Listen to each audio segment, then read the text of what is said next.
Tonight, retired Supreme Court Judge Justice Atuguba indicts the Apex Court, revealing deep politicization of the country's highest court as he tears into the NPP's protest against the suspension of the Chief Justice Gertrude Torkornoo.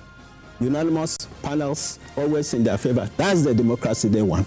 That is rubbish. You ordain a dictatorship in place. You have been overthrown through the ballot. Your last citadel is the Chief Justice. You are battling.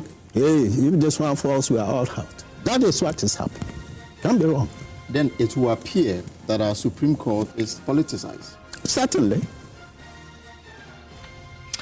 Details as we analyze how the reconstitution of the panel hearing the injunction application case against the CJ's suspension decided the particular case.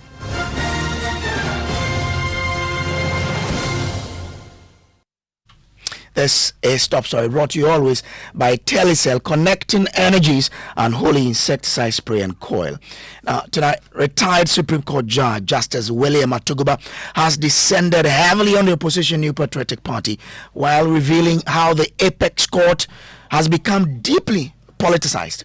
He has been tearing into the NPP for their stance on the suspension of the Chief Justice Gertrude Torkornoo. According to him, the party has lost the moral authority to question how the Supreme Court and acting Chief Justice Baffoe-Bonnie handled cases at the court, including composition of judges handling cases involving suspended Chief Justice Gertrude Torkornoo. We'll hear from him shortly, but first, let's analyze how the reconstitution of the panel hearing the injunction application against the CJ suspension decided that particular case. Now, this is because all three new Supreme Court judges who were added to the re-empaneled court to hear the application by NPP MP for Otafo Vincent Asifwa to rescind the suspension of the Chief Justice voted against the application, while the two judges who were part of the original panel voted to rescind the suspension. Now, my colleague and our legal affairs, team member, Kweku Asante, has joined me via Zoom with some details on this particular story.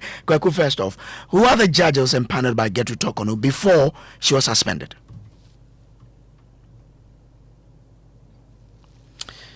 Kweku, I want to find out from you to help us understand who the judges that Gertrude Torkornoo empaneled before she was suspended.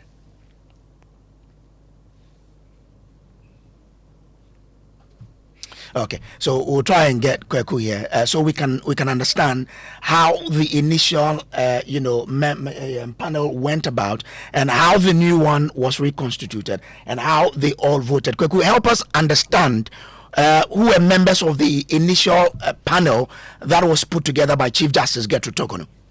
Hello, Grace. Can you hear me? I can hear you now. So I was explaining that before the Chief Justice was suspended, in fact, Godfrey Debo-Adame, on the instructions of the client, Vincent Asifwa, had filed an action at the Supreme Court.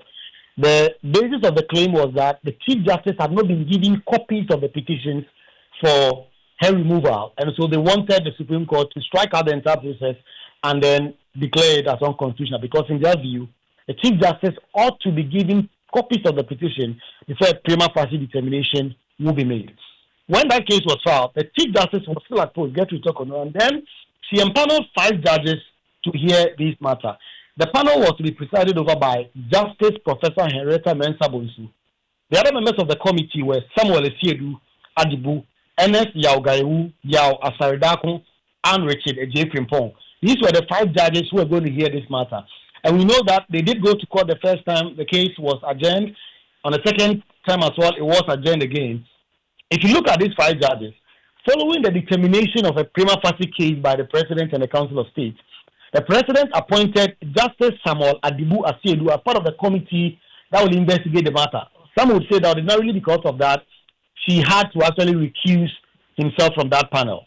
So the judges, again, for the sake of emphasis, before I move on to the next point, was Professor Henrietta Mensah-Bonsu, Samuel Adibu, Ernest Gaiwu, Yao Dakwasare, and Richard J. Frimpong.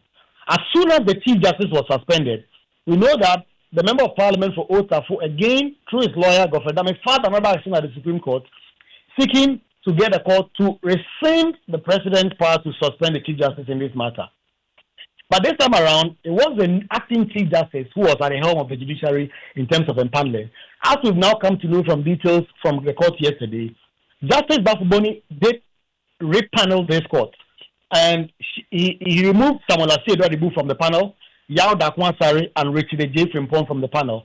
And then added himself, of course, as the presiding member, Justice Johnny Kulendi and Justice Amadou Tanko. So the original 5 judges who Justice Tokonu empaneled, now it was left with 2 of them on the new panel. That is Justice Gaiwu and then Justice Henrietta Mensah Bonsu. When the court ruled yesterday, affirming the president's power to suspend the Chief Justice, the 3 new judges that had now joined the panel, who had become new members of the panel, that is the acting Chief Justice for Baffoe-Bonnie, Justice Johnny Kulendi and Amadou Tanko, voted one way. They voted the same way to say that the petition or the application for injunction ought to be dismissed. And then the 2 on the original panel that Gertrude Tokonu had actually empaneled to hear these matters, that is Justice Henrietta Mensah Bonsu and Justice Ernest Gaiwu, also voted the same way to say that the Chief Justice ought to be reinstated and that they find favor in the argument that has been made by Godfrey Dame in court that the president ought to have, of course, published a CI and all the legal arguments that is made. Also interesting is that the judges, in fact, when this case started yesterday, Latif brought out these details from the court. Godfrey Dame moved an application sort of to ask the acting Chief Justice for Baffoe-Bonnie to recuse himself. That was unanimously dismissed. So these are some of the intricacies that the 2 who were left on the old panel voted the same way. Those were the 2 that were put on that panel by the former or the suspended Chief Justice voted the same way. And the 3 who were added by the acting Chief Justice, including himself, also voted the same way. I'm grateful to you, Kweku, for the breakdown there. Now, this issue is what the retired Justice of the Supreme Court, Justice William Atuguba, has been reacting to, and he's been tearing into the NPP's posture on the matters involving the suspension of the CJ. Now, he has taken aim at the party at what he described as selective outrage by political actors, arguing that the NPP's past conduct undermines its current criticism. He's been speaking to my colleague, Elton Broby. How were they when they were in office? How did they perform? Transparently? Neutrally? In the interest of the people? Did they do that? What? This is the kind of thing I just hate. Pure hypocrisy. Apart from hypocrisy, I mean, the exclusion of honesty, of public interest in our political space. It's very, very troubling. Very troubling. Saying these things before the elections, when on social media it was a common thing describing the court as unanimous FC. Unanimous FC.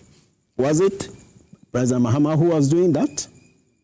They were in power. When those publications, what steps were they taking? You look at the trend, public perception, unanimous FC. Was it happening or not?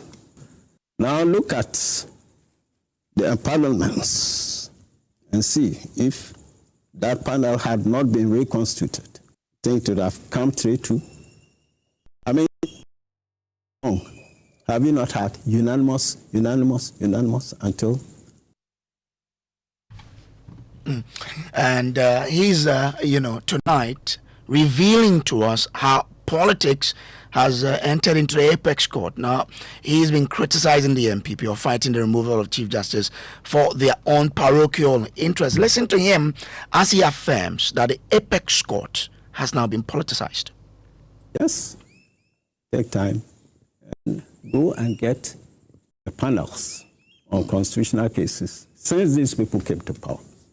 I mean, what is the impression there? So long as Tokonu puts panels that give unanimous decisions in their favor, that is justice, isn't it? If it is valid, it goes ahead and hey. I mean, that's the scenario. That's the scenario. That's pretentious. It's not even pretentious. It is blatantly unacceptable. Even the very events happening. see that there's a deep political element. Why is the NPP and they are championing this cause like that? They say they are defending democracy. That's democracy. Because when she's there, it is okay, unanimous panels always in their favor. That's democracy. That's the democracy they want to entrench. I've seen that scanning through the events in the courts. That is rubbish. That is, I don't know what word to use. You ordain a dictatorship in place. You have been overthrown through the ballot. Your last citadel is the Chief Justice. You are battling. Hey, if this one falls, we are all out. That is what is happening. That's how I see it. I can't be wrong, but that's how I see it. Then it will appear that our Supreme Court is politicized. Certainly. But that is not good for a healthy democracy. Certainly not. And look, the variation of the panel, I would have. Look, at the time of the unanimous FC, what was happening? Baffoe-Bonnie, Kulendi, Poorman, this man who was coming, Tanko. These were fairly senior judges. How often did they get onto constitutional panels? How often? Why was it so? Were they not members of the Supreme Court?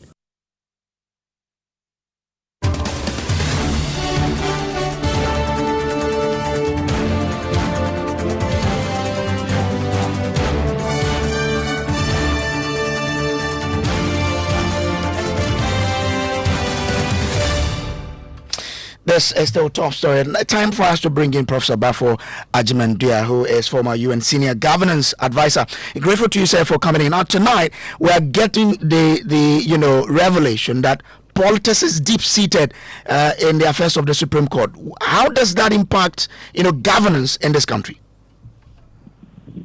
Well, first of all, this is not a revelation. It's nothing new. Most people have already observed that our apex course has become political. And that, I think it doesn't speak well of our democracy.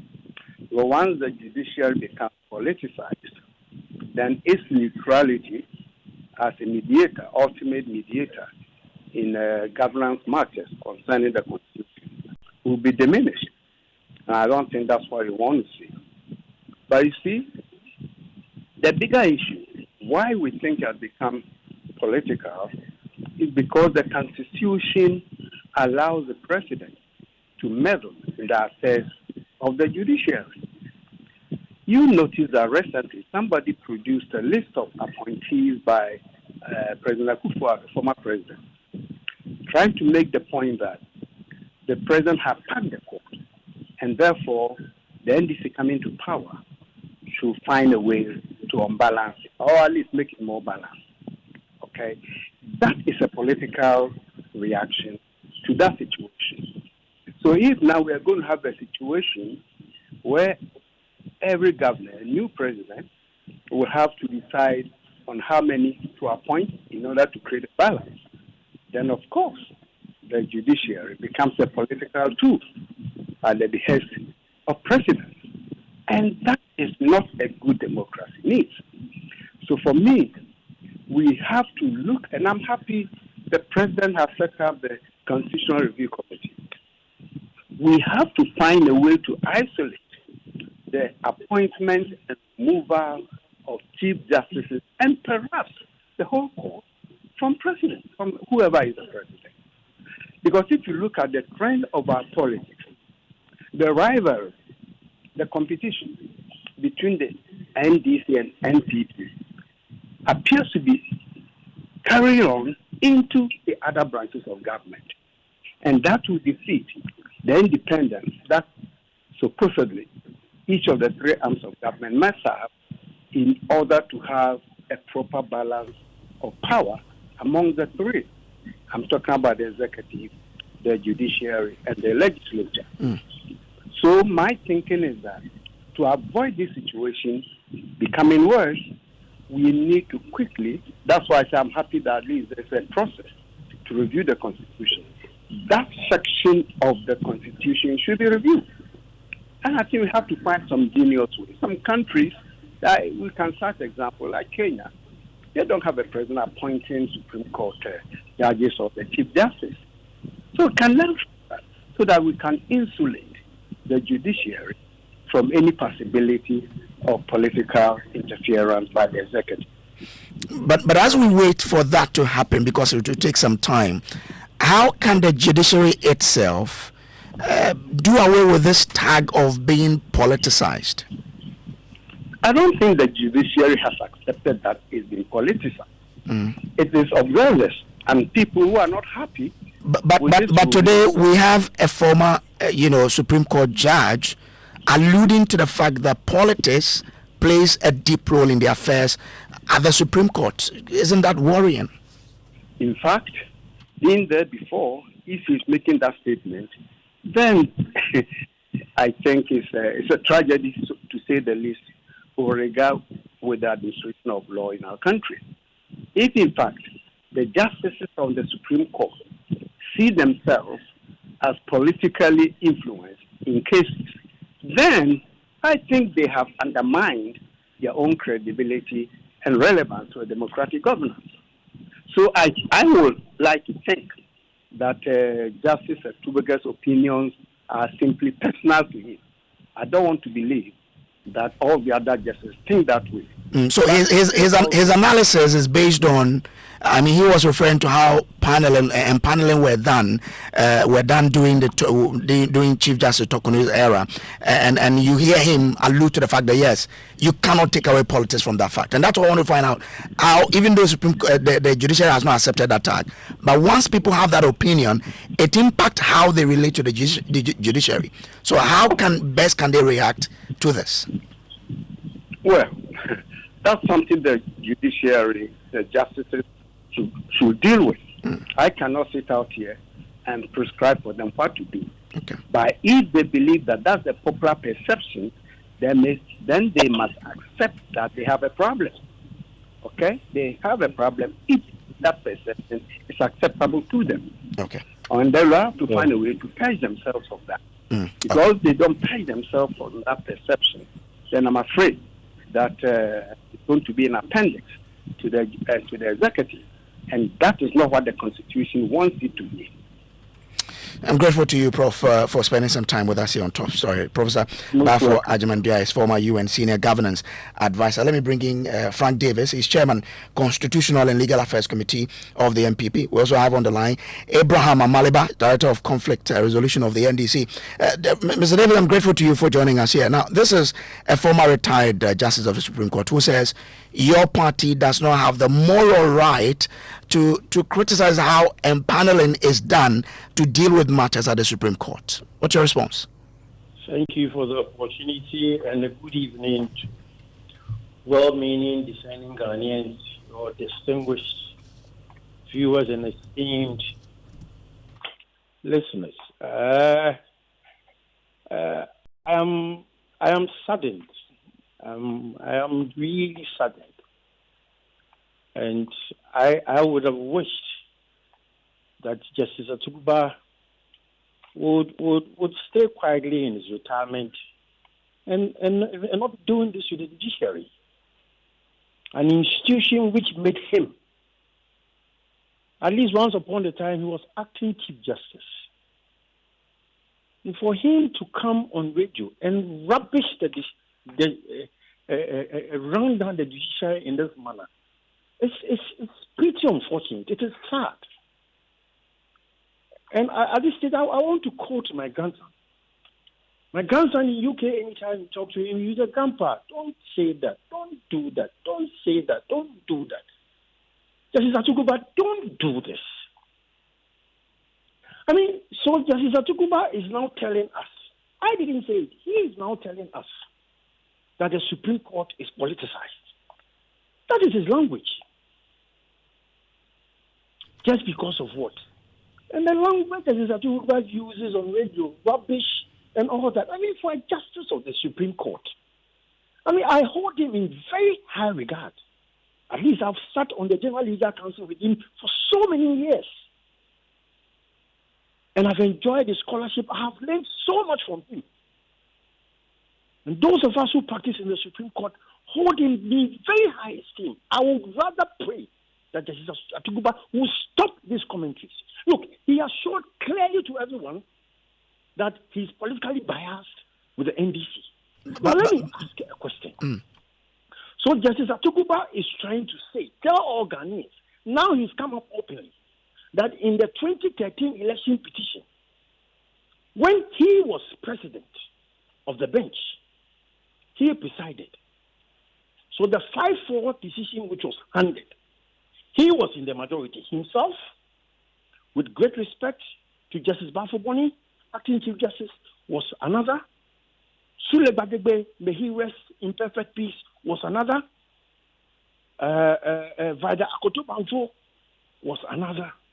And Justice Ademia, who is now a member of the 8-member Constitution Review Commission set up by... But his argument and his worry has to do with how regular the Supreme Court delivered unanimous, decisions. Can you let me talk and not be saying what you're saying?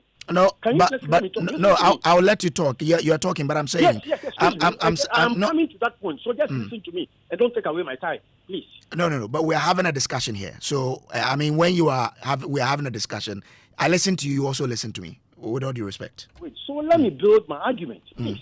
Yeah, you can build it, yeah. Yes. So, because it was an NDC government, and they handed a 5-4 decision, Justice Atuguba is trying to tell us that panel was NDC influence.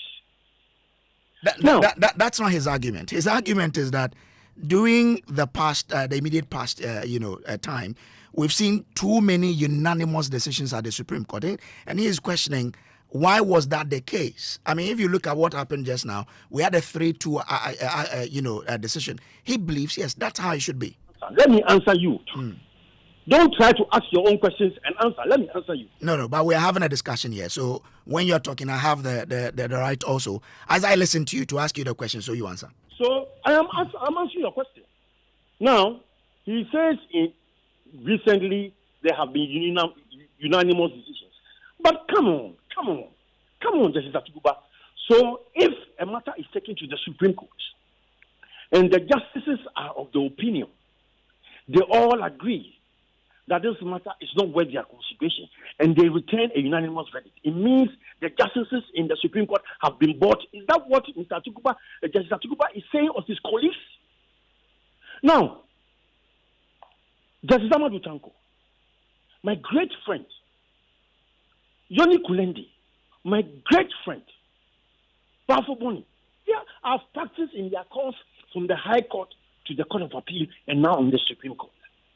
So Justice Atuguba, by the strength of his logic, because the panel was reconstituted and the 3 judges rejoined the panel, Tanko, Yoni Kulendi, and Baffoe-Bonnie, because they returned a verdict in a ruling in the majority and the other 2 were in the minority, by his strength of logic, these 3 justices are NDC influenced judges. You see, Justice Atuguba sometimes, when he does these things, he puts the judges in a very bad situation. And he should just be at home and enjoy his retirement. Now he is trying to paint them with the brush. That what he said was that if the panel had not been reconstituted, would we have had the 3-2 budget? Excuse me, Justice Atuguba, stop doing this to the Judicial. Okay. Now, this chorus about unanimous decisions and that when Justice Okodun was Chief Justice, she's been suspended now, she was empaneling justices who always retain. That is simply not true. The unanimous FC accolade was coined the last 2020 election petition. At that time, Justice Kwesi Niyebwa was the Chief Justice. It wasn't Tokon. Okay. All right. And even on that panel, the justices that he has called out were part of that panel. Now, let me tell you something. Justice Tanko, Justice Yoni Kulendi, and Justice Baffoe-Bonnie, they have been sitting on panels of the Supreme Court. We practice in the Supreme Court. We have been seeing them. Now, Kulendi... Well, he made reference to constitutional matters, but grateful to you. Let me bring in Abraham Amaleba here. He's Director of Conflict Resolution of the NDC. Abraham, I'm grateful to you for being with us here. Now, is it enough to use just, a court delivering unanimous decisions to say, well, it means that they were doing the bidding of a certain side?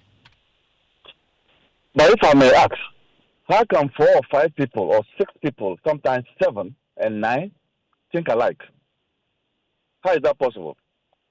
That anytime there's a case before them, a constitutional matter or a political matter, these 9 persons who have been empaneled will all think alike. But their reasoning differ, even though they will agree to go on. They will agree either to say this case has merit or not, but the reasoning they will give in the substantive judgment is not the same. But I'm saying that you cannot have a situation where 7 people or 9 people on a panel would come to one conclusion all the time, not half of the time, not some of the time. And when he was talking, just that Atuguba is a citizen of this country and would at any time speak out. I do not think that if somebody is speaking out the truth, that person should be gagged. Consider the last petition, election petition. Any application brought by Chachishkata was dismissed. Can you tell me, in your heart of hearts, that Chachishkata got all these applications wrong? The man who taught them as lawyers, his application, he can't even get one application right. So, I agree with Justice Atuguba that the Apex Court has been politicized. However, for us to have an efficient and effective justice delivery system, there's a need to purge the judiciary of this accolade. And I think that time is now to begin to ensure that these things do happen. So will the NPP also be right to describe the new people that the president is nominating to the Supreme Court to say they are going to do the president's bidding? That is not true, because if you look at these judges, they were actually appointed by the NPP. But why were they sidelined? They were sidelined because they had independent thought of mind. The only person who was not appointed by the NPP is Scott Palmer, Justice Palmer, he's the only one who was not appointed by the NPP. So if these 3 came in from the NPP appointment and gave this verdict, it's a clear indication that these are independent-minded judges. I was even referring to the 7 new judges that the president has nominated to join the Supreme Court. No, but these are judges who were already at the Court of Appeal. And we are all aware that these are judges who were made to mark time. These are judges who were overlooked, who were sidestepped. And now the right things are being done by promoting them to the Supreme Court. Okay, all right. I'm grateful to you. But that's Abraham Amaleba there of the NDC. This has been Top Story brought to you by Telecel and Holy Insecticide Spray and Coil. I am Samuel Kojo Braze. Up next is Newsnight.